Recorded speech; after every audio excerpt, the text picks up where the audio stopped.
آج ہم نے 3 چیزوں کے اوپر بات کرنی ہے جی کہ عمران خان نے کیا بات سمجھائی، اور دوسرا یہ کہ کیا پی ایم ایل این کو ابھی تک کچھ سمجھ میں آیا اتنی تکلیف اٹھانے کے بعد، اور پارٹی کا جو ہے ستیہ ناس نکال دیا اور ان کو کچھ سمجھ میں آیا۔ اور تیسری اور جس کو ہم سب سے پہلے ڈسکس کریں گے کہ عمران خان کو معافی مل گئی یا کچھ اور ہوا ہے یہ۔ السلام علیکم جی۔ اللہ تعالیٰ نے نا یہ دنیا بنائی ہے، ہر چیز کے نا 2 پہلو ہوتے ہیں ہمیشہ۔ اگر آپ دیکھیں کوئی معاملات بگڑ جاتے ہیں، کچھ بن جاتے ہیں تو اس کا ایک نیگیٹو پہلو ہوتا ہے اور ایک پازیٹیو پہلو ہوتا ہے۔ اب موسٹلی ہم لوگ جو ان سے نا زیادہ کوشش کرتے ہیں کہ جو اس کا پازیٹیو پہلو ہے یا پھر ہم اس کا نیگیٹو پہلو اس کو دیکھتے ہیں، لیکن ہر چیز کے نا 2 پہلو ہوتے ہیں۔ اب اکثریت میں ہم جو چاہتے ہیں وہ اس کو دیکھتے ہیں، کوشش کرتے ہیں، اس کے اوپر فوکس کرتے ہیں۔ عمران خان صاحب نے آج عدالت کو معافی دے دی، اور عدالت نے عمران خان صاحب کو معافی دے دی تو یہ بڑی بات ہے، لیکن اس کے اندر ہمیں ایک چیز ملی ہے بڑی زبردست سمجھنے کی، اور وہ یہ ہے کہ عمران خان نے طلال چودھری کی طرح، دانیال عزیز کی طرح، اور ہمارے جو بڑے دل عزیز ہیں کراچی سے نہال ہاشمی، ان کی طرح اپنے آپ کو عدالت کے رحم و کرم پہ نہیں چھوڑا، عدالت کی اٹھک بیٹھک لگوائی، عدالت کے اندر لوگوں کو ذلیل کیا سیکیورٹی کے نام پہ، اور عدالت سے ہر وہ کام کروایا کہ تم مجھے پھر موقع دو، اور پھر جا کے جو زیبا چودھری جج ہیں خالی کرسی سے ان کی، اور یہ بھی پیغام دے کر آئے کہ میں آیا تھا۔ یعنی کہ اگر کوئی شریف آدمی میرے اور آپ کے جیسا عدالت میں جا کر اور یہ بات کہے کہ میں آیا تھا، جج نہیں تھا، تو جج دیکھیں پھر اس کے ساتھ حشر کیا کرتا ہے، اور یہ سسٹم اس کے ساتھ حشر کیا کرتا ہے۔ لیکن عمران خان صاحب نے کافی سارے پہلوؤں سے نا بہت کچھ بتایا، تو اس کا ہم نے پازیٹیو پوائنٹ دیکھنا ہے۔ نیگیٹو تو یہ نظر آیا نا کہ انہوں نے ذلیل کر کے رکھا۔ وہ میاں نواز شریف جو اپنی مرتی ہوئی بیوی کو چھوڑ کر آتا ہے، قانون کی پاسداری کرتا ہے اور نیب کورٹ کے سامنے پیشیاں بھگتتا ہے، اور یہ کہ یہ نہیں کہتا ہے ایک دفعہ بھی کہ میں نہیں آتا، کر سکتے ہو جو کر لو، اور وارنٹ نکلوائے، اور اس کے بعد نہ وہ جی ٹی روڈ سے پلٹا بھی نہیں تھا کہ آؤ ہم سارے سسٹم کو تہس نہس کر کے رکھیں۔ اس نے کچھ ایسا نہیں کیا، اس کو سسٹم نے ذلیل کیا۔ لیکن عمران خان نے ہمیں یہ بات سمجھائی کہ عدالت کے سامنے کبھی سرنڈر نہیں کرنا۔ عدالت وہ ہے جو اس کے سامنے سرنڈر کرتا ہے، یہ اس کو ذلیل کرتی ہے، یہ اس کو رسوا کرتی ہے، یہ اس کا وقت ضائع کرتی ہے، اس کو نشان عبرت بنا دیتی ہے۔ اور عمران خان نے یہ بات پازیٹیولی بتائی ہے کہ مقابلہ کرو، جج کا ایک احترام ہوتا ہے۔ میں نے اس کے اوپر کئی ڈیٹیلز وہ ویڈیوز کر دی کہ عزت دونوں کی ہوتی ہے۔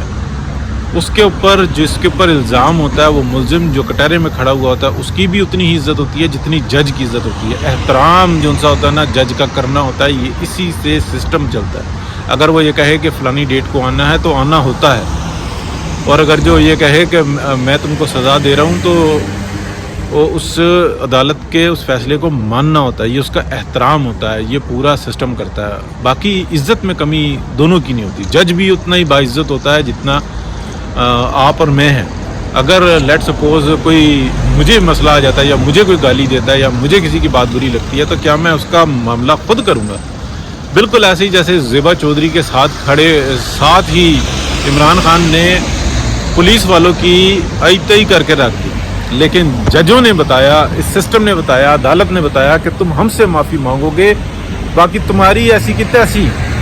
ایک سویلین یعنی کہ جج اور جرنیل کی تو عزت ہے، باقی کسی کی کوئی عزت نہیں ہے، اور تم نے ہمارے سامنے بھی سرنڈر نہیں کرنا۔ تو یہ چیز جو ان سی ہے نا ہمیں سمجھنی ہوگی کہ یہ بات ہمیں سمجھائی ہے عمران خان نے کہ عدالت کے سامنے سرنڈر مت کرنا، اس کا احترام مت کرنا، اس کی حکم کی بجا آوری نہیں کرنا۔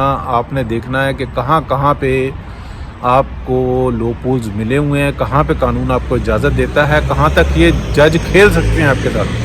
نہال ہاشمی بتاتے ہیں کہ آصف سعید کوسہ نے ان سے کہا کہ عدالت کے سامنے سرنڈر کر دو تو عدالت معاف کر دیتی ہے۔ یعنی کہ ایک جج نے دھوکے بازی سے نہال ہاشمی کو سرنڈر کروایا، اس کے بعد اس کو نااہل قرار دے دیا. یعنی کہ اس دھوکے باز شخص کے بارے میں جو جج کے عہدے پر بیٹھ کے اتنی بڑی نوسر بازی کرتا ہے، کسی کا مستقبل تباہ کرتا ہے، پاکستان کو اذیت کا شکار کرتا ہے، کوئی پوچھنے والا نہیں.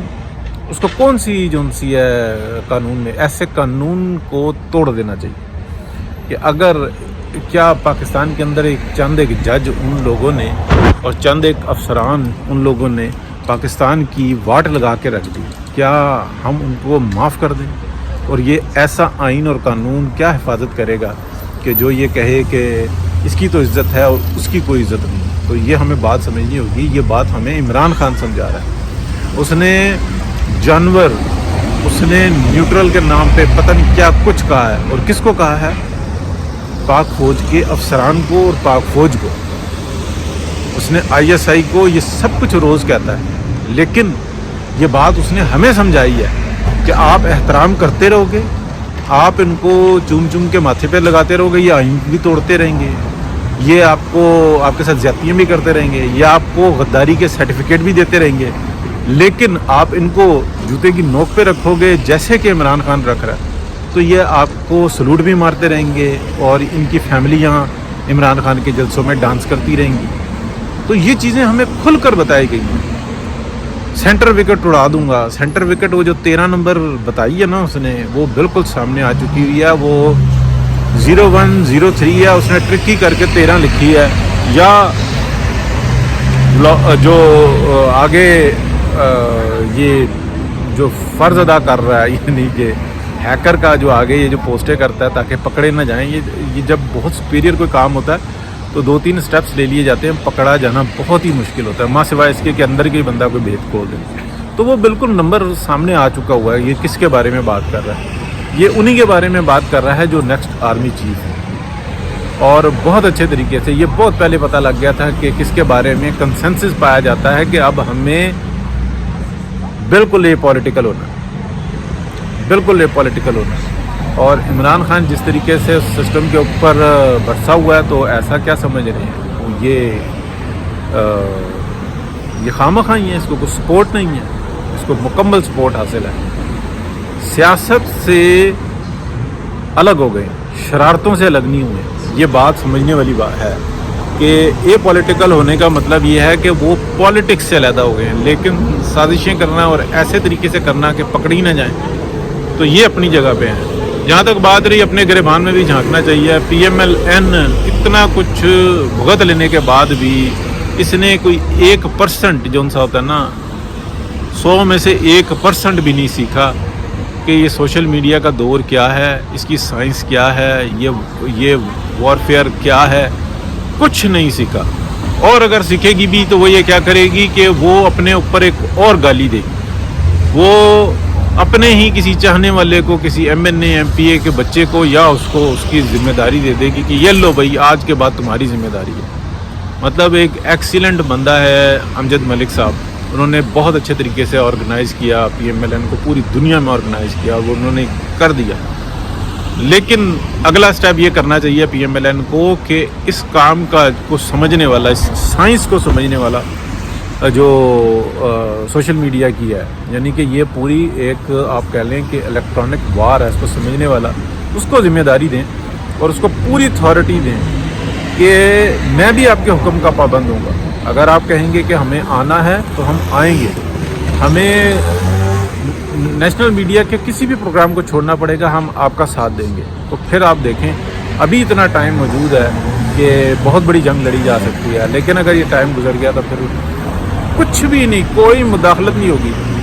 PMLN بہت ہو گیا تو ایک مر پڑ کے حکومت بنا سکے گی، یہ بہت اکثریت بھی نہیں لے سکے گی اور کوئی سپورٹ نہیں ہوگی کسی بھی طرف سے. بالکل آپ سمجھ لیں کہ فری اینڈ فیئر الیکشن ہوگا، پھر بھی نہیں لے سکے گی کیونکہ جو PMLN ہے وہ اپنے وقت کے تقاضوں کو سمجھ نہیں پا رہی ہے.